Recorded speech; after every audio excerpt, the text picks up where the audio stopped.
ખાસ કરીને જ્યારે ત્રીજી વખત આ જુનાગઢ અને ગીર સોમનાથની જનતાની સેવા કરવાની તક આપી છે, ત્યારે દેશના પ્રધાનમંત્રી નરેન્દ્રભાઈ, અમારા રાષ્ટ્રીય અધ્યક્ષ જેપી નડ્ડાજી, અમારા ગૃહમંત્રી અમિતભાઈ શાહ, અમારા પ્રદેશના અધ્યક્ષ CR પાટીલ સાહેબ, તેમજ અમારા રાજ્યના મુખ્યમંત્રી આદરણીય ભૂપેન્દ્રભાઈનો હું ખૂબ ખૂબ આભાર માનું છું.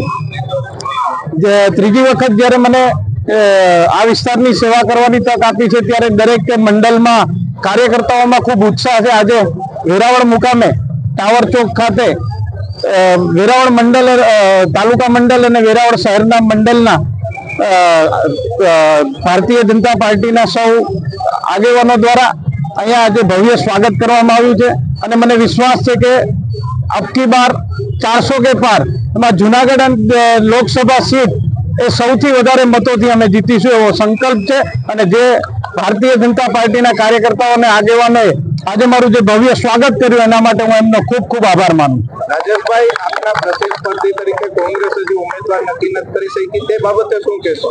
એ કોંગ્રેસની વાત છે. અમે ભારતીય જનતા પાર્ટી હંમેશા કાર્યકર્તાઓના ભરોસે ચૂંટણી લડતી હોય અને મને વિશ્વાસ છે કે જુનાગઢ લોકસભા જેમ ગત 2 ટર્મથી ભારતીય જનતા પાર્ટીનો ભગવો લહેરાય છે, આવી રીતે આજે આ વખતે પણ ત્રીજી વખત ભારતીય જનતા પાર્ટીનો ખૂબ જંગી લીડથી વિજય થવાનો છે, એનો મને વિશ્વાસ છે. રાજેશભાઈ, આપના જ વતનમાંથી કોંગ્રેસ ઉમેદવાર ઉતારી શકે એવી હવે ચર્ચાઓ શરૂ થઈ છે, તો એને તમે પડકાર માનો છો કે સરળ માનો? કોઈ પણ ભારતીય જનતા પાર્ટીના કાર્યકર્તા માટે કોઈ પડકાર અઘરો છે જ નહીં. અમે પડકારની સામે પરિશ્રમ કરી અને પરિણામ લાવવા વાળી પાર્ટી એ ભારતીય જનતા પાર્ટી.